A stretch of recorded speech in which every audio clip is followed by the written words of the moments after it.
La police écrase les manifestants dans la province du Henan. La Chine célèbre l'assassinat de Shinzo Abe. Et les droits de douane chinois de l'ère Trump pourraient bientôt être levés. Tout cela et bien d'autres choses encore à la une de l'actualité chinoise de cette semaine.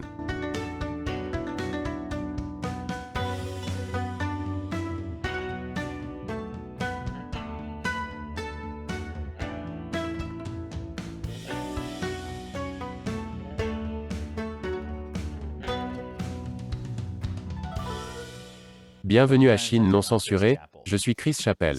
Il s'est passé quelque chose en Chine cette semaine. C'est à peu près tout ce que je peux dire sans que YouTube ne démonétise et ne limite l'âge des téléspectateurs de cette vidéo. Il y a eu une manifestation massive en Chine et les autorités l'ont sévèrement réprimée. Et chaque fois que j'ai montré des images comme celle-ci de la Chine, YouTube a démonétisé la vidéo et l'a soumise à des restrictions d'âge des téléspectateurs. Non seulement cela signifie que nous ne gagnons pas l'argent dont nous avons besoin pour continuer à diffuser l'émission, mais cela réduit complètement le nombre de vues, de sorte que les gens ne savent même pas ce qui se passe. Alors, faisons un marché. Je vais aller de l'avant et vous montrer toutes les images et vous dire ce qui s'est passé, sans tenir compte de YouTube. Mais j'ai besoin de votre aide pour liker et partager cette vidéo afin de faire passer le mot. Et si vous le pouvez, soutenez l'émission sur le site de financement participatif patreon.com/China Uncensored.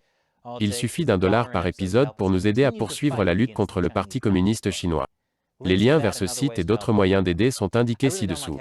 Je n'aime vraiment pas devoir vous le répéter sans cesse, mais sérieusement, la majeure partie de notre budget provient du soutien des téléspectateurs.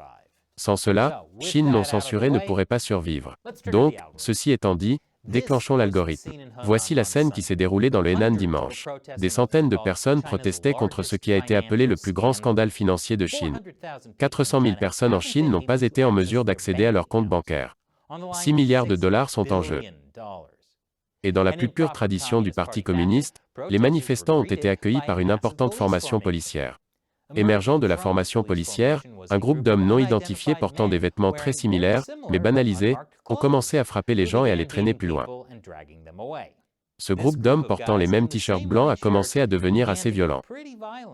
Tout cela sous le regard de la police. Ça alors, je me demande si tous les types en t-shirt blanc étaient liés à la police d'une manière ou d'une autre.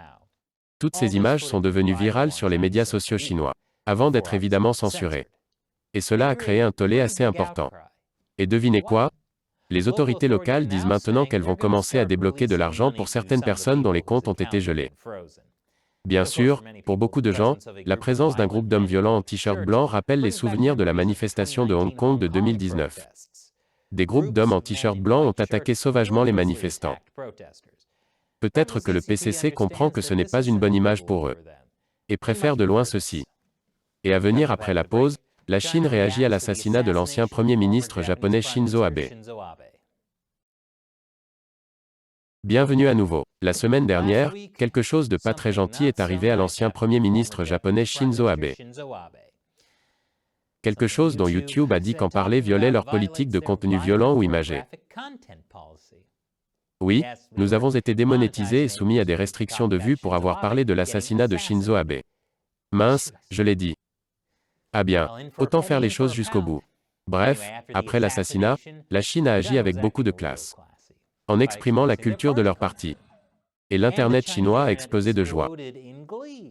La réaction en Chine reflète la façon dont des décennies de propagande gouvernementale, visant à alimenter le nationalisme chinois en vilipendant les Japonais pour les atrocités commises pendant la guerre, a empoisonné l'opinion publique envers le Japon.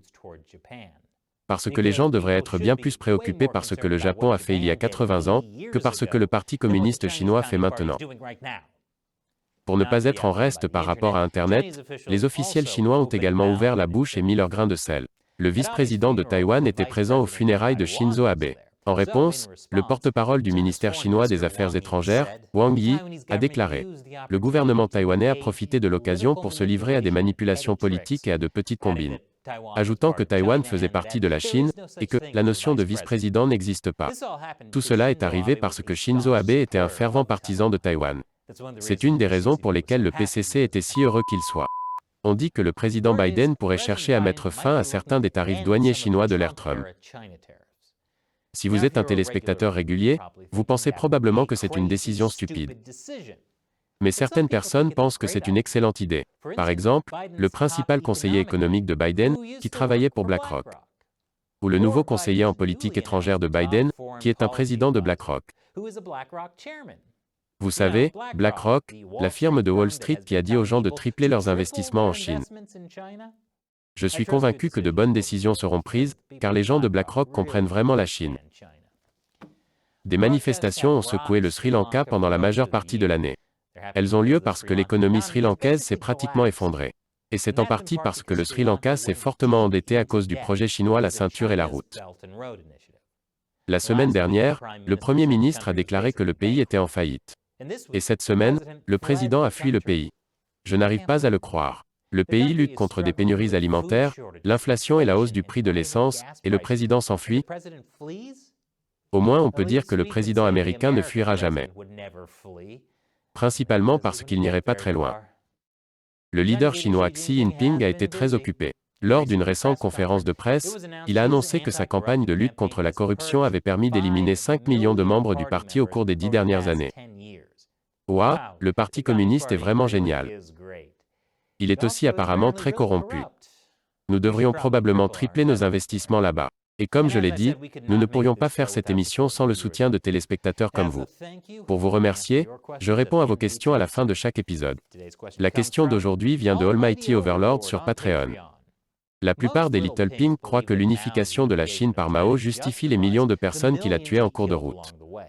Pourquoi l'unification est-elle une si grande affaire? Que se passe-t-il si les Mongols, les Tibétains, les Ouïghours et les autres déclarent leur indépendance et deviennent des pays distincts? Les Romains ne faisaient pas tout un plat de l'unification, et aujourd'hui tous les petits pays européens semblent s'en sortir plutôt bien. C'est une question très intéressante. Elle renvoie à la nature du communisme. La dialectique, les opprimés et les oppresseurs, et la lutte entre eux. Le Parti communiste chinois adore insister sur le siècle de l'humiliation. C'est ainsi qu'ils appellent le siècle, où les puissances coloniales européennes ont fait des choses assez horribles à la Chine dans les années 1800. La première et la deuxième guerre de l'opium, le dépeçage de la Chine entre différentes puissances. Mais le Parti communiste chinois a unifié la Chine. Surtout en tuant des millions de Chinois qui n'étaient pas d'accord avec lui. Le PCC dit qu'il représente le peuple chinois et le protège de tous les méchants qui voudraient diviser à nouveau la Chine. Et comme par hasard, ce qui est considéré comme la Chine ne cesse de s'étendre. D'abord, le parti s'est emparé du Tibet. Le parti jure toujours de conquérir Taïwan. Désolé, réunifier Taïwan. Ensuite, il y a la ligne des 9 tirets, la revendication du parti sur la quasi-totalité de la mer de Chine méridionale. Et ça ne s'arrête pas là. Le PCC a commencé à se qualifier d'État près de l'Arctique et affirme qu'ils devraient avoir le contrôle de l'océan Arctique. Et pendant qu'ils y sont, ils pourraient aussi bien s'étendre à l'Antarctique.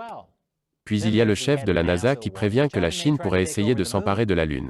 Et je ne pense pas que Mars soit trop loin. Donc je ne pense pas que le PCC s'arrêtera tant qu'il n'aura pas atteint l'unification universelle. Pour le bien du peuple, bien sûr. Merci pour votre question, et votre soutien Almighty Overlord. Rejoignez l'armée de 50 centimes de Chine non censurée et aidez-nous dans notre lutte contre le PCC. Vous pouvez vous inscrire sur patreon.com/China Uncensored, ou notre communauté exclusive de médias sociaux sur chinauncensored.locals.com. Encore une fois, je suis Chris Chappell. Merci de regarder Chine non censurée.